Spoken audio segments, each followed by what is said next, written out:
En este podcast hablamos de lo que nos pasa a los de recursos humanos, sin filtros, en pantuflas y con una taza de café. Aquí te compartimos las opiniones y experiencias de quienes vivimos y respiramos la gestión humana. Si algo te funciona, ponlo en práctica. Y si no, ríete con nosotros, porque en este podcast nos tomamos el trabajo muy en serio, pero no tanto como para ponernos pantalones. Bienvenidos a Recursos Humanos en Pijama.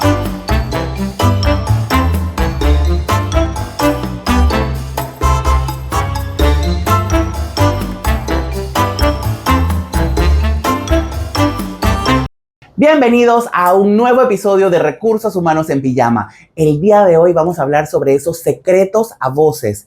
Todas esas prácticas que las organizaciones hacen que están así como que bordeando lo ético, pero peor aún, bordeando lo legal. Y para hablar sobre este tema, tenemos hoy a Ana Carolina Ríos. Bienvenida, Ana Carolina, ¿cómo estás? Gracias, Julio. Estoy feliz de estar aquí con ustedes. Me encanta. Recursos Humanos en Pijama. Es para mí una aventura compartir contigo hoy. Bueno, vamos a hablar de muchas cosas interesantes y desde una perspectiva muy importante. La de recursos humanos, la de lo legal y la del trabajador. Eso. Que juega un rol muy importante en esto. Y fíjate que uno de los últimos episodios que grabamos, justamente hablábamos de esa parte del trabajador. Y yo quiero, este episodio se nos ocurrió porque decíamos, ¿sabes una cosa? Hay veces en donde tenemos prácticas que, bueno, todo el mundo lo hace. Y como diría mi mamá, si todo el mundo se tira de un puente, tú también te vas a tirar de un puente. Y la respuesta es no. Y la respuesta también es, hay que hacer las cosas correctas, aunque todo el mundo lo esté haciendo mal. Empecemos hablando un poquito sobre esas cosas que hacemos desde el punto de vista de reclutamiento y selección. Cuando... yo siempre digo sí, que tenemos problemas con que la gente escoge a las personas por preferencia y no necesariamente por competencias. Sí. Pero, ¿cuáles son esas prácticas desde tu punto de vista que hacen las organizaciones mal y que realmente están fuera de ley? Mira, ahí en la parte de reclutamiento hay unas muy importantes, hay unas muy interesantes. Tenemos una que creo que es la que más vemos en términos de reclutamiento y selección. Lo mencionabas tú hace unos minutos también cuando estábamos hablando en nuestra previa, ¿verdad?, de lo que íbamos a tocar, el tema de los sesgos, el tema de la discriminación, el tema de aplicar en los procesos de reclutamiento, de entrevistas, filtros que realmente no son objetivos. Discriminar a una mujer por ser madre, discriminar a una persona por vivir lejos, discriminar a una persona porque padezca algún tipo de capacidad especial, discriminar por algún tipo, inclusive la parte de los primeros empleos, la discriminación por la falta de experiencia. Yo creo que ahora tenemos que básicamente o eres muy joven o muy viejo. Entonces es como que exacto. Si no tienes 28 años te fregaste. Estamos en un término medio que tiene un montón de gente debajo del barco y tampoco es correcto. Mira que hay bastantes aspectos. El tema de la discriminación creo que es muy importante porque hay una legislación que prohíbe el tema de la discriminación. Okay. Pero lo cierto es que todavía hoy por hoy hay empresas que siguen haciendo exámenes de los que no están permitidos. Pruebas de orto, o sea, pruebas de embarazo. Explícame, o sea, ¿cómo es posible que a estas alturas de la vida todavía hayan empresas que piensen que está bien hacer eso? Y tengo que decir que hace poco con una organización, una de las cosas que nos decían era, no, pero nosotros no consideramos eso a la hora de hacer de tomar la decisión de contratación, es nada más para saber. Y yo les seguía preguntando para saber qué, o sea, ¿qué quieren saber? ¿Qué información les va a dar esto? ¿Qué papel va a jugar el hecho de que una persona, que una madre esté o no en espera? Claro, ¿qué puede hacer una mujer o una persona que sienta que está siendo discriminada por un potencial empleador o incluso hasta por un empleador ya una vez ya estando adentro? ¿Qué puede hacer? Exacto. ¿Cómo puede reportarlo? O sea, ¿puede reportarlo? ¿Le van a parar bola en la realidad? ¿Cómo funciona eso? Mira, en los términos del estricto derecho, hoy por hoy toda empresa empleadora en Panamá debe tener una política o debe tener un procedimiento interno, ¿verdad?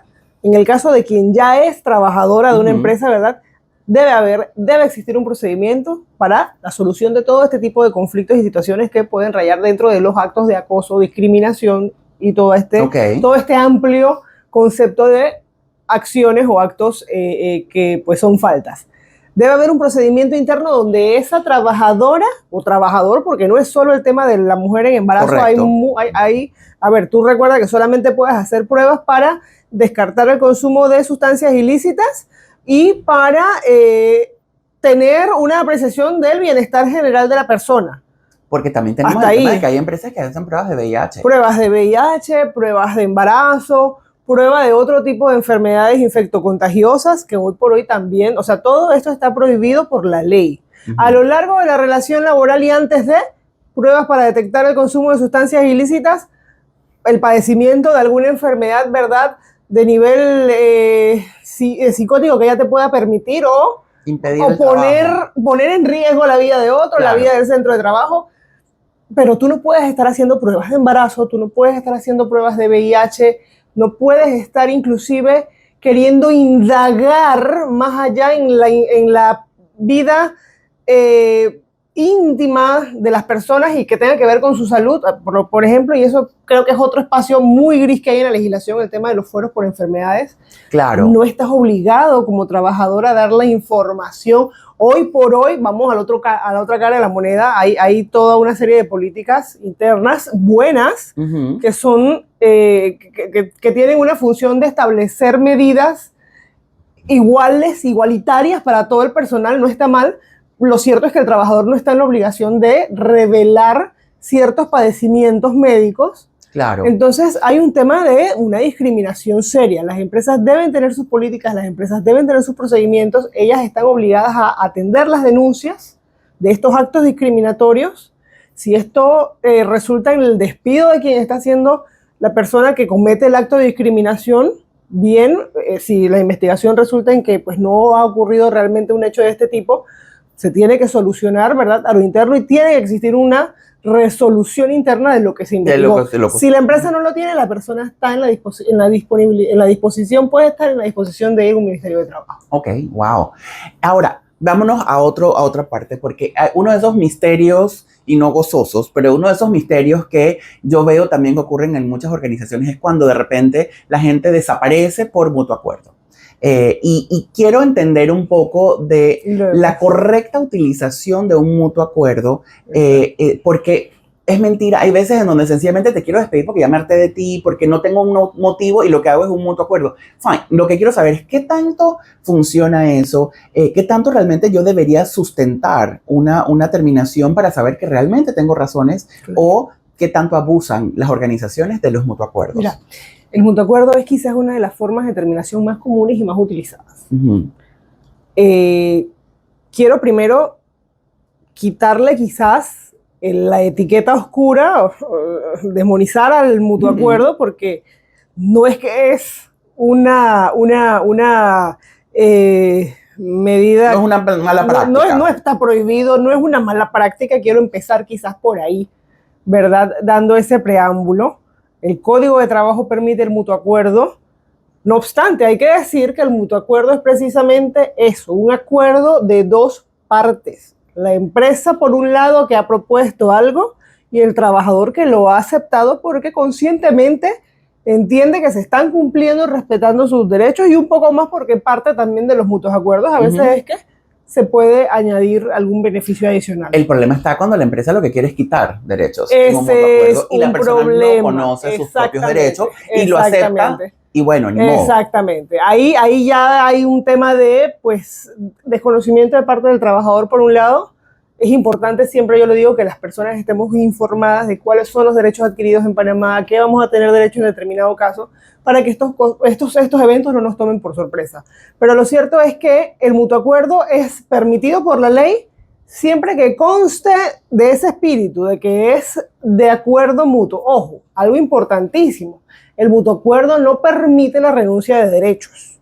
Ah, claro, exacto. El mutuo acuerdo, si a usted lo obligaron a firmar un mutuo acuerdo, mensaje espiritual para todos los trabajadores. Si una empresa te ofrece un mutuo acuerdo, primero estás en libertad de aceptarlo o no. Exacto. O sea, tú puedes decir no, gracias, no estoy de acuerdo, ¿verdad? O sea, correcto, no pasa nada. Correcto. Y lo otro es, si decides aceptarlo, tus derechos adquiridos no son reemplazables, no son de que te pago un poquito menos, te quito un poquito más, no. Eso así no funciona. No, exactamente. Los derechos adquiridos siempre tienen que estar en el escenario de la terminación, sea la terminación que sea un despido con causa, un despido en periodo probatorio, la renuncia del trabajador, el mutuo acuerdo.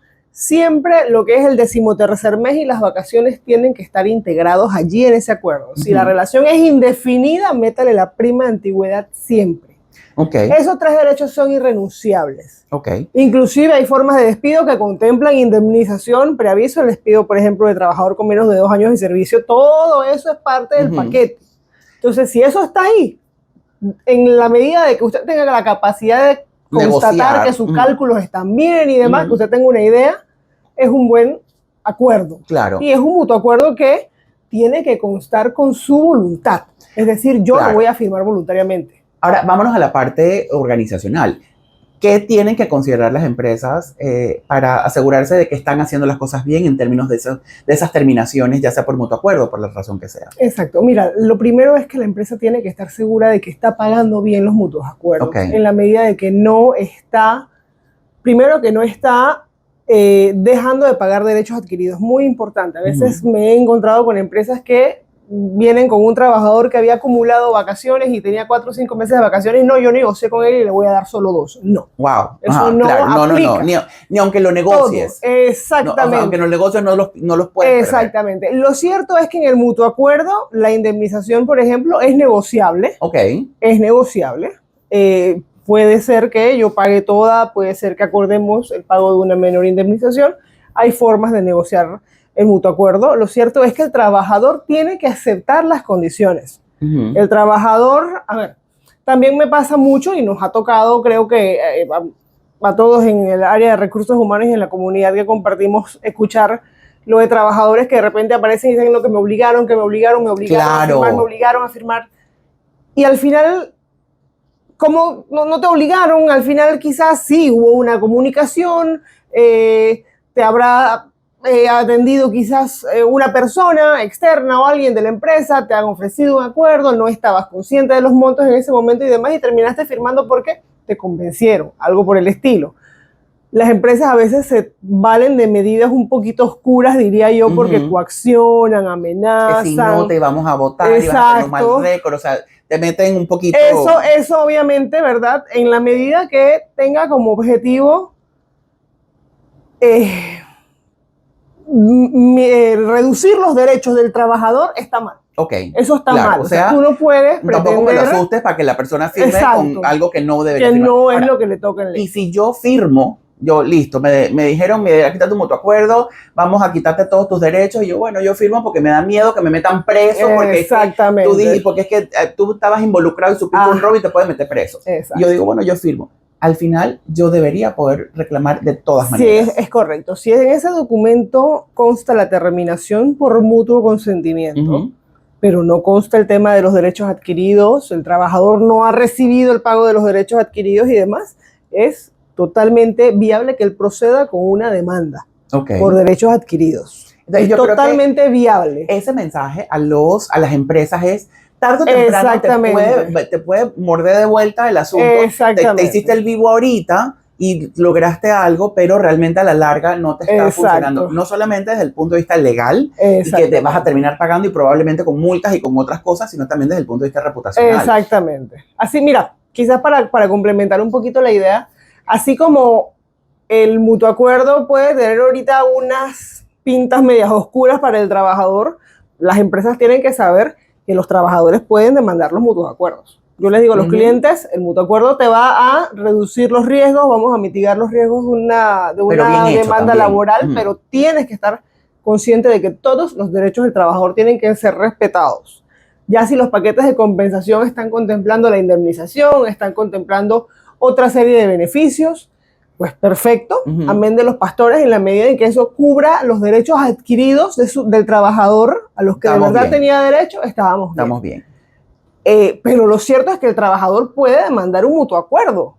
Puede pedir la nulidad del mutuo acuerdo o puede pedir las diferencias de sus derechos adquiridos. Y yo quiero pensar que son irrenunciables. De que al final ni siquiera tengo que probar mucha cosa, nada más tengo que llegar y decir, no estoy de acuerdo, aquí está, y demuestro que esto es lo que me tocaba, o sí. En el sentido de derechos adquiridos, me hicieron firmar algo y resulta que me deben mucho más en derechos adquiridos irrenunciables, procedes con una reclamación por derechos adquiridos como tal. O puedes pedir también la nulidad. Pero ya en el tema de que me obligaron, yo no quería, esa no es mi firma, es mentira, ya sí, obviamente recae sobre el trabajador la obligación de probar. Entonces es bien difícil, claro, porque sí he visto este tipo de reclamos donde el trabajador dice, me obligaron, ok, prueba que te obligaron. Exacto. Y al final lo que se dio fue quizás una intervención un poquito álgida, pero te convencieron y tú firmaste voluntariamente. Entonces, ahí hay un tema. No es tan fácil. Es un espacio medio gris, pero lo cierto es que no implica la renuncia de derechos, no puede representar la renuncia de derechos adquiridos, irrenunciables, salarios, vacaciones, prima, 13º mes. Ahí está. Ahora, yo quiero irme a otro lado, porque ya nos están haciendo señales de que tenemos que irnos en break, pero hay uno de esos temas que a mí de verdad me llenan el alma de no mucha emoción, y es el tema de los contratos por servicios profesionales. Hay un estudio del BID que dice que estima que aproximadamente el 45% de los trabajadores independientes en la región en realidad cumplen funciones propias de un empleado o de un trabajador formal.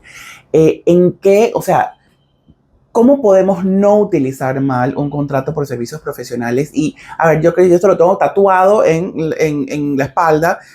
Yo sé cuáles son las cosas, pero quiero que nos digas cuáles son esos elementos que constituyen un contrato por servicios profesionales de verdad y cuando realmente es una mímica de un contrato laboral.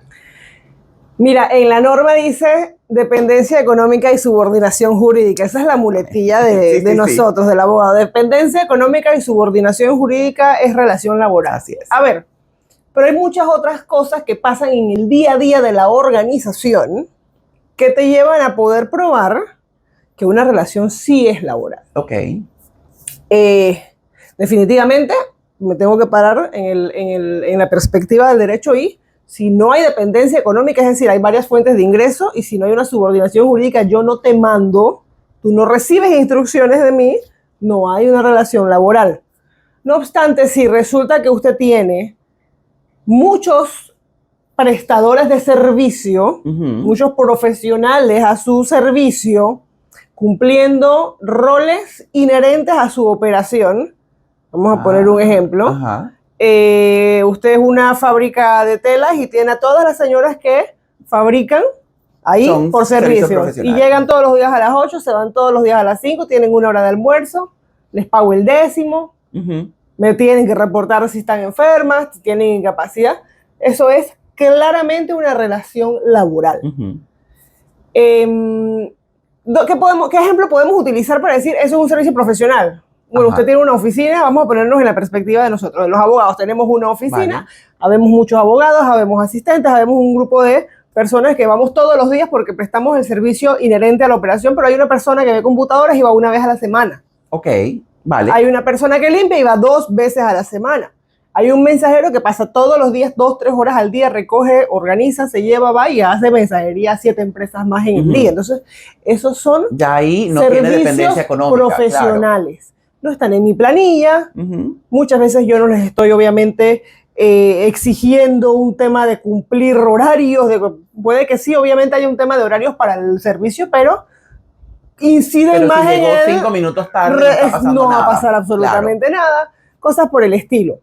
Pero en la medida que tú tengas a alguien, yo he visto servicios profesionales con uniforme, con email de la empresa, siendo los líderes de los grupos de empleados, por ejemplo, los líderes de los grupos de empleados, Anuel es un consultor externo. No. Son empleados y el problema es que el trabajador está chévere porque no lo estás descontando, todo está chévere, todo está cool, la relación es divina, pero cuando la relación termina y si ese trabajador tiene en efecto la evidencia, te van a exigir todos los derechos adquiridos dejados de pagar. Correcto.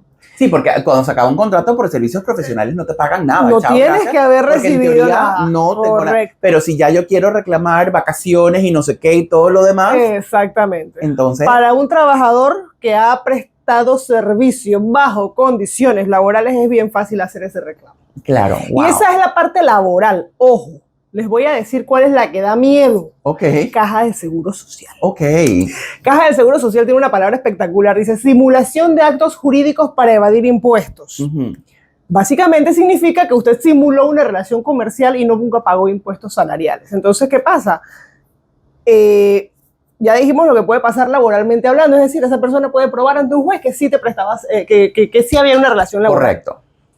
La Caja del Seguro Social puede igualmente hacerte una auditoría, la Caja de Seguro Social puede eventualmente llegar a tus registros y descubrir una prestación de servicios a lo largo de los años que ellos pueden asumir me debes que era todos laboral. estos años de seguro social. Imagínate que aparte existía una sentencia, claro, ¿verdad? Entonces ahí estabas evadiendo impuestos. O sea, el riesgo es tan más grande que el ahorro. Es correcto. O sea, solo correcto. el riesgo es más correcto. grande que el ahorro. Entiéndase el tema también de riesgos profesionales. Un trabajador que sufre un accidente de trabajo, pues termina siendo responsabilidad de la empresa todos los gastos, si hay una pensión posterior, la indemnización y todo esto. ¿Por qué? Porque no lo tenías en la planilla. Yo tengo que decir que yo sé que hay muchas empresas que lo hacen bien, pero también sé de muchas empresas que, y quizás no es ni siquiera les puedo decir que es que por maldad o por hacer juega vivo. No, yo creo que también a veces es un tema de liquidez, a veces es un tema financiero que es que no puedo, no tengo.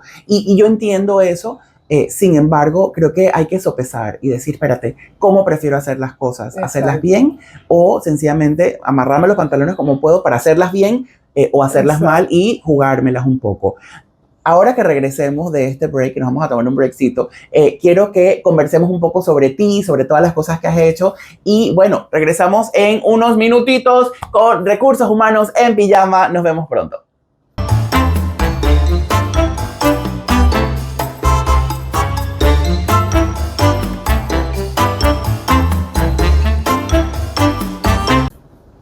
Y estamos de vuelta con Recursos Humanos en Pijama, en esta ocasión conversando con Ana Carolina Ríos. Y yo quiero saber, Ana Carolina, tú eres abogada, pero ¿cómo descubres que esta es tu vocación y qué es lo que tú quieres hacer y cómo es tu incursionamiento en el mundo de la ley y de la parte laboral? La parte laboral. Sí, mira, centrándome en la parte laboral, los últimos 10 años de mi vida han sido en derecho laboral. Casi que por accidente, llegué hace 10 años a una gran firma regional, a BDS. Casi muchos me conocen porque vengo de BDS, pero bueno, fueron 10 años mágicos de aprendizaje. Y casi que por accidente caí en la firma. En aquel entonces me acuerdo mi gran mentora, María Teresa Mendoza. Había cambiado de trabajo, venía saliendo de contratación pública. Iba para una constructora, de hecho, que por la experiencia previa de trabajar juntos me estaban ofreciendo trabajo, pero ya había pasado por una entrevista para la firma y me llaman. Yo llamé porque decía yo, todo parecía perfecto, ¿qué pasó? Y me dicen, no, ¿qué pasó? No, ven, te estábamos esperando. Y hace 10 años pasó eso y hasta pues hace poco estuve ahí. Me encantó el derecho laboral. Me encantó el derecho laboral. Tengo grandes amigas que lo que se pasa ríen. con el derecho laboral, yo creo que, digo, yo que no soy abogado, pero yo siempre he dicho, eso es como un bochinche bueno. Sí, o sea, uno se entera emociona, a uno le gusta la cosa y uno indaga, uno, mira, aparte de lo divertido, porque para mí es muy dinámico el derecho laboral, juegas un papel importante en el ecosistema de trabajo de muchas organizaciones. Desde mi perspectiva y desde mi posición, que pues vengo asesorando empresas hace 10 años, es bonito, desde la parte cliché vamos a decirlo, es bonito ser parte de ese engranaje que sostiene el centro de trabajo, las relaciones obrero-patronales, porque ves lo bueno, ves organizaciones pretty, ves buenas prácticas, conoces de políticas extraordinarias, tienes la oportunidad de enmendar los caminos chuecos a veces de las organizaciones y establecer, ser parte de ese nacer de buenas prácticas, pero también ves lo malo, te sometes a esto que venimos jocosamente discutiendo desde antes tú y yo, que no, que las horas extra, que lo que está bien, que lo que está mal, pero la verdad es que te da la oportunidad de conocer de verdad cómo se han instaurado malas prácticas a lo largo del año, siendo casi culturales en muchas organizaciones. Entonces, es muy dinámico, a mí me apasiona, me encanta.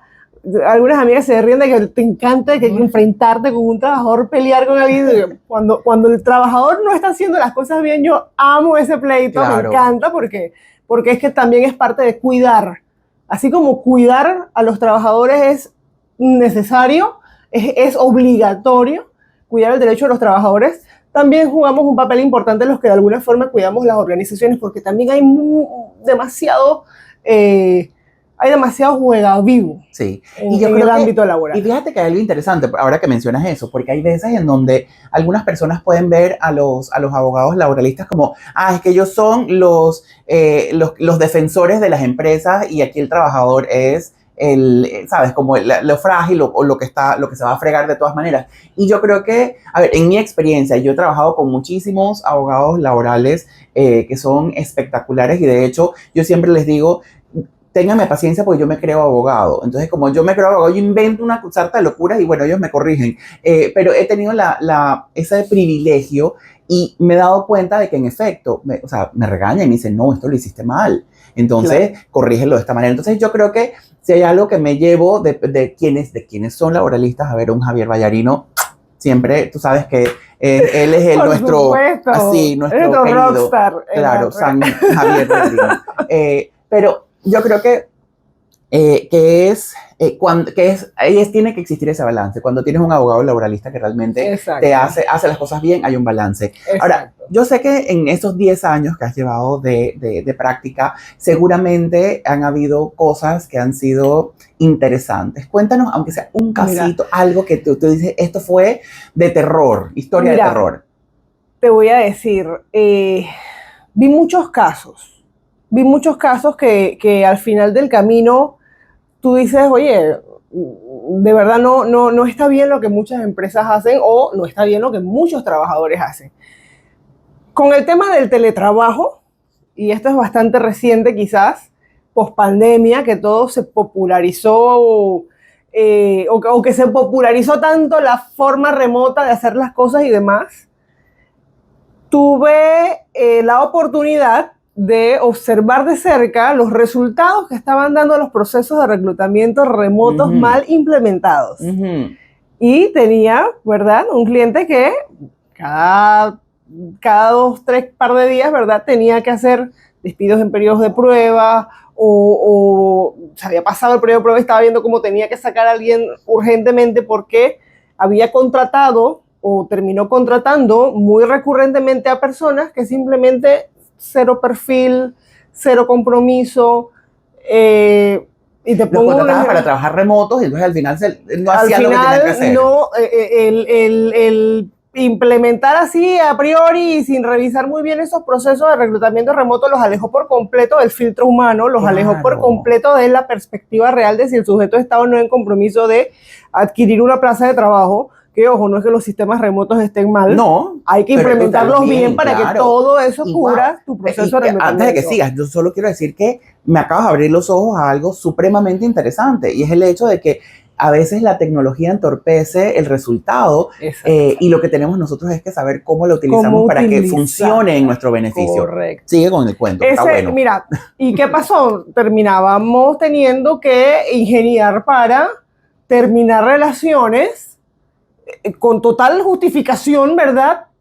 Quizás no con una causa justa de despido como tal, porque ahí tenemos Un una amparo, camisa, sí. tenemos una camisa de fuerza en términos de causas justas de despido, pero personas que o no se conectaban a tiempo, o simplemente habían ido en algún momento y habían desaparecido. Ahí había un tema de abandono, pero ya sabemos que el abandono no es un despido, el despido hay que hacerlo después y todo eso. Entonces, tú sabes, esa situación como de que vinimos de pandemia, implementamos todo en pandemia, pero ahora no podemos manejar el tema de los reclutamientos Claro. y tenían esa situación. Otra situación así tétrica que te podría decir, Espérate, antes de que me eches ese cuento, porque es que me quedé con el tema también el tema de teletrabajo y todo lo demás. ¿Cuáles son, como dirías tú, que son los términos legales en los cuales un empleador tiene que considerar a la hora de tener a alguien en teletrabajo, porque también veo, así como veo en este caso un trabajador que no está cumpliendo con lo que se debe, pero también tienes a veces a una empresa que tampoco lo está haciendo bien porque Claro. no brindó las condiciones correctas o Exacto. sencillamente está esperando que tú estés conectado 36 horas al día. Exacto, Y no, entonces, exacto, ¿cuáles son las condiciones exacto. específicas que se deben dar en ese teletrabajo? Mira, el teletrabajo nació antes de la pandemia. No sé, si te acuerdas, un mes antes sale la ley de teletrabajo, nadie le dio pelota a la ley. Nadie, me incluyo. Nadie estaba viendo esa ley porque lo sentíamos alejado. Panamá no quiere teletrabajo. Claro. Nosotros somos de andar en la calle. Y al mes estábamos todos teletrabajando, prácticamente obligados a la fuerza sin mayor alternativa porque llegó pandemia. Entonces terminamos todos implementando a la loca la medida. Sobre la marcha, muchas empresas se han ido adecuando a la norma porque tenemos ley y tenemos reglamentación. Esto es importante. Pero lo cierto es que muchas empresas nunca han hecho ese fix en el camino de arreglar el teletrabajo. El teletrabajo, primero que todo, es voluntario. Dicen las personas, a veces me ha pasado que me dice un cliente, no, que el muchacho lo contraté para el teletrabajo y ahora no quiere. Y sí, es voluntario. Sí, claro, es voluntario, pero te contrataron para teletrabajar. Claro. A lo que me refiero es que si tú estás trabajando presencialmente, no te pueden obligar a ir. Claro, pero si te contraté como teletrabajo, te tienes que quedar haciendo teletrabajo. Claro, porque ese fue el formato. Pero es voluntario en ese sentido. Hubo un tema con el asunto de los costos. No sé si te acuerdas que primero la ley hablaba de el excedente de internet, el excedente de consumo eléctrico. Después el reglamento dijo lo que las partes acuerden. Porque ¿qué pasa? Hay una cosa cierta y es que el hecho de que yo pueda quedarme en mi casa trabajando, siempre que yo tenga las medidas y las condiciones para hacerlo y que yo no tenga que desplazarme, que yo no tenga que coger tranque, combustible, comer en la calle, etcétera, me significa una ventaja, un gran beneficio. Y un ahorro hasta cierto punto. Y un ahorro. Si veo compenso, gasolina, transporte o lo que sea, por quedarme en mi casa. Ojo, no es la regla, quiero decir que esa no es la regla, porque así mismo conozco de muchos clientes que tienen allowance de teletrabajo, que tienen un spending para un tema eléctrico, perfecto. Sí. No obstante, no es obligatorio, así como tampoco es la regla, como ya no gastas en gasolina, usa tu luz de internet. Pero bueno, tiene su sentido. Pero lo cierto es que la norma dice lo que las partes acuerden. Entonces, eso es importante, que lo más importante es que tiene que haber una adenda de teletrabajo. Exacto. El teletrabajo se tiene que establecer por medio de una adenda o el contrato mismo, y si es adenda, la adenda de teletrabajo se sella en el Ministerio de Trabajo. Muchas otras adendas no, pero las adendas de teletrabajo tienen que sellarse en el Ministerio de Trabajo. Y fíjate que hay algo que yo pienso que tiene sentido, que es, si tú me vas a exigir, empresa, tú me vas a exigir que yo tenga A, B o C condiciones, entonces págamelo, porque si tú dices que tú tienes que tener el firewall, no sé qué, listo, eso me lo vas a poner, listo, como empresa, pero si es que tú tienes que tener un internet de no sé cuántos megas, con no sé qué cuánto, espérate que el de mi casa es casi dial-up, así que no voy a, ¿sabes? Si tú quieres más, entonces ayúdame a pagarlo. Entonces yo creo que hay como bien lo dices, que tiene que ser acordado. No puede ser una cosa. Y va a depender siempre de lo que se trate, de lo que tú hagas. Es como que yo voy a aplicar para una vacante de teletrabajo en donde necesitas tener silencio, un área confidencial, un área cerrada, qué sé yo, y tengo 2 chihuahuas, tengo 2 niños. Exacto. Yo no teletrabajo. Aquí, Ana Carolina no teletrabaja, o sea, no funciona en mi casa. Pero lo cierto es que tenemos que ser conscientes de parte y parte. Si yo soy empresa y a partir de hoy quiero que la mitad se quede en teletrabajo y la mitad venga y los voy a rotar porque me voy a mudar a unas instalaciones más pequeñas, perfecto. Si sus trabajadores aceptan mediante la adenda la medida, perfecto. Fantástico. Pero usted tiene que saber cuáles de esos trabajadores tienen las condiciones y, ojo, aquí hay que hacer un poquito de conciencia y siempre mirar más allá de lo básico, porque puede que cualquier trabajador te diga, sí, yo puedo, porque yo no quiero perder el trabajo, porque yo no quiero ser el que rechace la medida, etcétera. Pero usted tiene que estar seguro y consciente. Usted como trabajador, si de verdad tiene las condiciones, y usted como empleador debe saber y debe cuidar porque su trabajador de verdad tenga las condiciones para teletrabajar. Que al final le toca cumplir, punto. Que le va a tocar cumplir. Entonces, dice la norma, ojo, dice la norma que si no se tienen las condiciones, dice la norma que el empleador es el que va a tener que proveer de las condiciones, del acondicionamiento, de las herramientas, del mobiliario. Claro, porque si yo vivo en un rancho Y esa es mi casa, y bueno, esa es la casa que me toca. Y fíjate que a mí me pasó algo muy interesante, porque y me remonto a la pandemia también, teníamos trabajadores que vivían en la ciudad antes de la pandemia y ahí trabajaban desde las oficinas y de repente vino pandemia y no podían pagar su apartamento, lo que sea, porque estaban en ese, ya no me acuerdo cómo se llamaba, pero que los dejábamos como suspendidos, estaban suspendidos por un suspensión tiempo, del contrato. no podían tener, y agarraron, ¿sabes qué? Yo me voy con mi familia para Chiriquí. Exacto. Y se iba a vivir con su mamá, su papá, sus hermanos, lo que fuera, en otra ciudad, y ya no estaba ahí. Y de repente ya se acabó todo y regrese o quédate en teletrabajo allá. Entonces, es complicado. Sí. Es complicado. Mira, ahí y has mencionado algo que sucedió y que sigue sucediendo ahora en empresas que pues todavía mantienen la medida de teletrabajo. Todo va a depender siempre de lo que hayas hecho en términos de formalización del teletrabajo. Porque se supone que tú debes establecer cuál va a ser el lugar de prestar los servicios. La casa del señor en, llámese un colega, allá. Y ahí tú vas a tener exigible el concepto del domicilio o del lugar de prestar la relación. Entonces, si yo a ustedes le dije que íbamos a teletrabajar con ustedes de Betania y le estoy diciendo que lo necesito en 48 horas porque la adenda también debe decir con qué tiempo de antelación yo te voy a avisar que vengas. Claro. Y usted me está diciendo no puedo porque me mudé para Bocas del Toro y está inundado y no me puede pasar como en una semana. Señor, usted está incumpliendo el contrato. Ana Carolina, ¿puede un empleador pedirle a un trabajador que decir, mándame fotos de tu espacio donde tú vas a trabajar o ir a visitar su casa para verlo? ¿Esto es permitido? A ver, hay un tema muy importante que es la inviolabilidad de la intimidad, de la confidencialidad del hogar de ese trabajador, porque además de eso es tu hogar donde está tu familia y están tus hijos y todo. Pero en términos de teletrabajo, en la medida en que el contrato, en la medida en que la adenda lo establezca y en la medida en que sepamos en una descripción de roles, en un manual interno y todo, que para tú haber aceptado la medida, tienes que tener un espacio físico cerrado, etcétera y todo, y resulta que tú estás trabajando en el comedor de tu casa con 50 personas alrededor, tú me dijiste que sí, no tengo yo como empresa que haber ido a verificar si de verdad era o no cierto, no estoy en obligación, no obstante hay empresas, vuelvo y digo, que con muy buenas intenciones y buenas prácticas hacen parte de esto una inspección para llover, inclusive mandan a algún contratista para adecuar temas de electricidad, temas de ruidos para las personas. Es muy común, por ejemplo, el call center hoy que trabaja remoto. Así es. Casi todos los call centers trabajan en remoto. Y mira, un tema que tuve la experiencia de atender con algún call center era eso, de que hay mucho ruido, de que la persona no atiende las llamadas bien, de que de repente grita el hijo, que grita la mamá, que los perritos al fondo. Eso es parte del compromiso que se adquiere en ese contrato de trabajo. Claro. Entonces, si el contrato dice que usted cuenta con esto, con lo otro, no, pero es que es mentira, yo no cuento con eso, pero usted firmó el contrato, entonces. Ahí hay un papel de parte y parte. Parte y parte entran aquí en este tema del teletrabajo. Primero, hablando en el break, nos dimos cuenta que nosotros podemos pasarnos 3 días hablando aquí. Pero quiero cerrar, porque me están pegando gritos de que ya hay que cerrar, pero quiero cerrar con un tema que yo creo que también es muy interesante y es de esas cosas que las organizaciones hacen por práctica común, pero no necesariamente están correctos, que es cuando el tema de pagar días.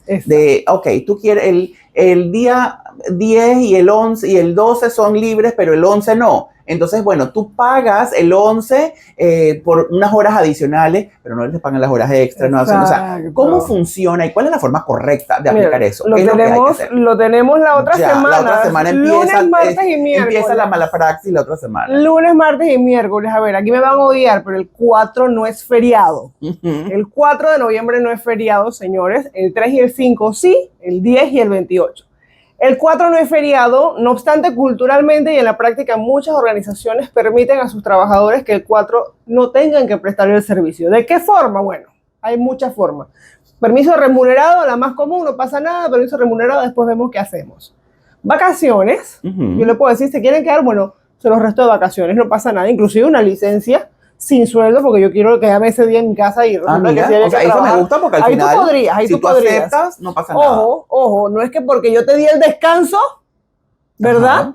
No es porque yo te di el descanso, te quedaste en tu casa y demás, Ajá. Con los feriados aplica, o sea, para que no confundamos, Claro, esto es el 4. Y tampoco es obligatorio. Esto es el 4. Si él se quedó el lunes y él se quedó el miércoles, porque son feriados, yo no le descuento. Pero si él me dijo, por el 4, yo no voy a poder venir a trabajar, resulta que no tengo vacaciones, me da un permiso no remunerado, perfecto, que quede por escrito y el trabajador se queda.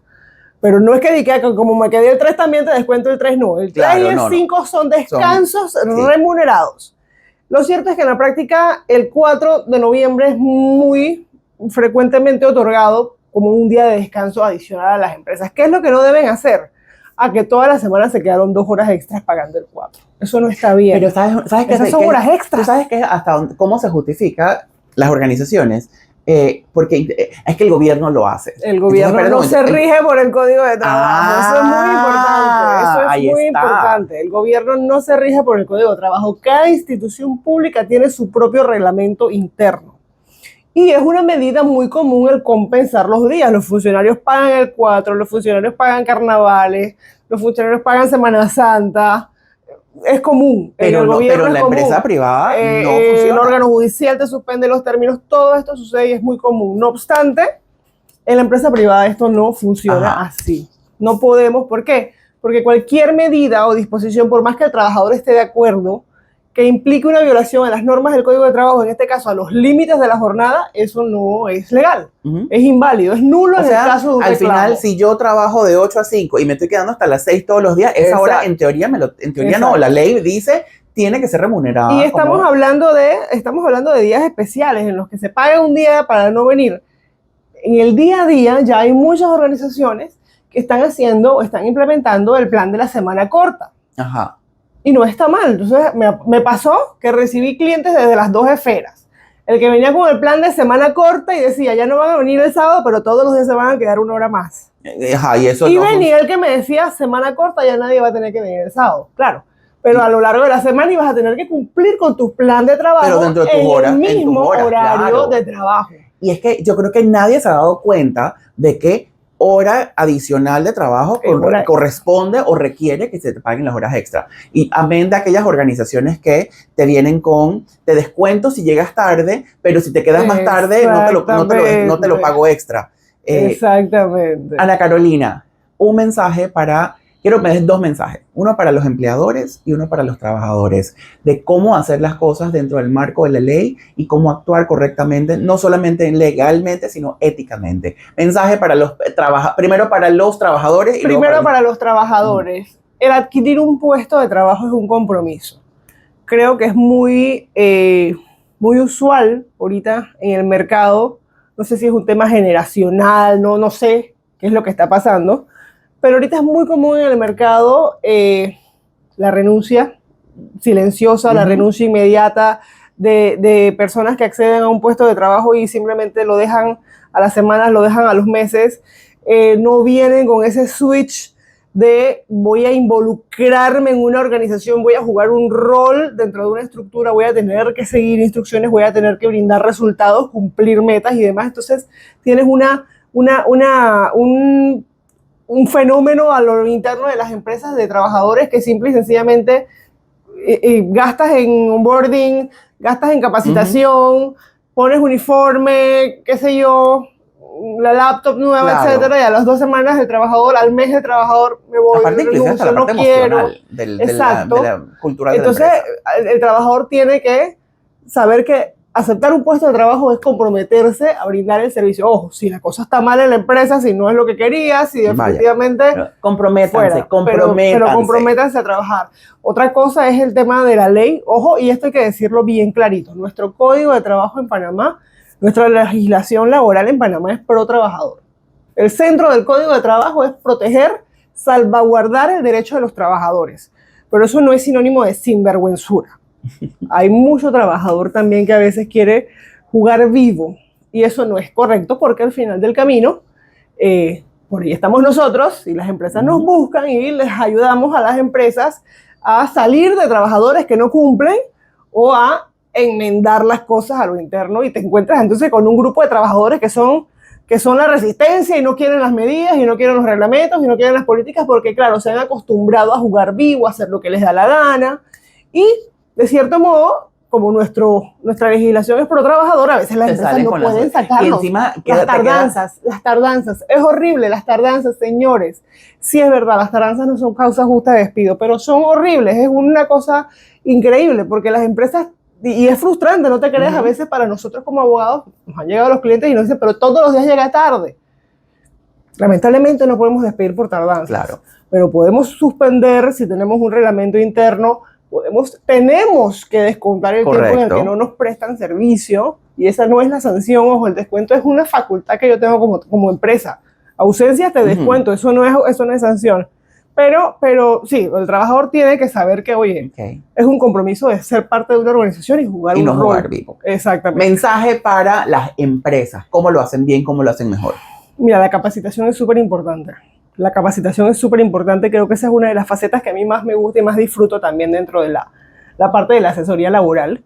Y desde Venturia, que es donde estoy ahora, pues tenemos eso de capacitar, de participar en webinars, hacer cosas, porque creo que es muy importante capacitar, mantener a nuestros clientes siempre enterados de las cosas, y ustedes como organizaciones, las empresas, capaciten a sus equipos, capaciten a sus líderes, evítense problemas posteriores. La capacitación es preventiva y es buenísima. Revisen sus políticas. Revisen las políticas. Ahorita recordemos que tenemos que estar cumpliendo con aspectos de discriminación. Ahorita tenemos aspectos de equiparación de oportunidades importantes que tenemos que seguir a lo interno de las empresas. Revisen sus reglamentos internos. Tengo clientes que tienen reglamentos internos de hace 20 años. Eso tiene que cambiar. O que recitan el código de trabajo. O que recitan el código de trabajo. Recuerden que ese es el único documento en el que usted, si lo hace bien, si lo hace con un abogado que conoce, puede aprovechar y establecer condiciones y parámetros importantes de las relaciones laborales de su empresa. Entonces, revisen sus reglamentos internos, cumplan con la ley. Definitivamente, y esto lo hablamos mucho en la comunidad en la que estamos, el tema de que la mesa de billar y la pizza, ese no es el salario flexible, eso no es lo dejen de hacer, pero... No lo dejen de hacer, pero busquemos hoy en día cómo mejorar, cómo ir de regreso un poquito a la comunidad laboral, ¿verdad? Con mejores compensaciones. Y ojo que esto no es nada más aumento de salario. A veces necesitamos simplemente entender un poquito al trabajador y ver qué necesita, qué le hace falta, cómo yo lo puedo ayudar. Y entender que los tiempos pues han cambiado y que si hay que estar actualizando todo lo que son las políticas internas, todos los reglamentos internos, hay que cumplir con la ley. Simple y sencillamente en Panamá las empresas tienen que cumplir con la ley, porque, no lo quiero decir así, pero es la verdad, el trabajador lleva las de ganar. Tan simple como que si no hay contrato, lo que el trabajador diga se presume cierto. Entonces, señores, hagan sus contratos de trabajo. Creo que esa es la principal y la vengo diciendo de último. Hagan contratos de trabajo, séllenlos, háganlos bien y tengan sus contratos de trabajo. Gracias, Ana Carolina, por estar aquí con nosotros. Yo me llevo 2 o 3 cosas, a ver si me acuerdo de la tercera. La primera es que por cada empresa o por cada trabajador que quiere jugar vivo, hay un abogado laboralista que va a pelear por ustedes. Así que hagan las cosas bien. Lo segundo es que nadie gana, ni nadie sale ganando cuando incumplimos la ley o cuando dejamos de hacer las cosas bien. Y lo tercero es, las buenas intenciones a veces pesan muchísimo más siempre y cuando estén dentro de lo legal. O sea que las buenas intenciones, si incumplen con la ley, no necesariamente quiere decir que está bien y podemos meternos en un problema. Señoras y señores, gracias una vez más, Ana Carolina, por estar acá. Así culminamos con un nuevo episodio de Recursos Humanos en Pijama. Nos vemos pronto. ¡Chao! ¡Mua! Ya. ¡Yay!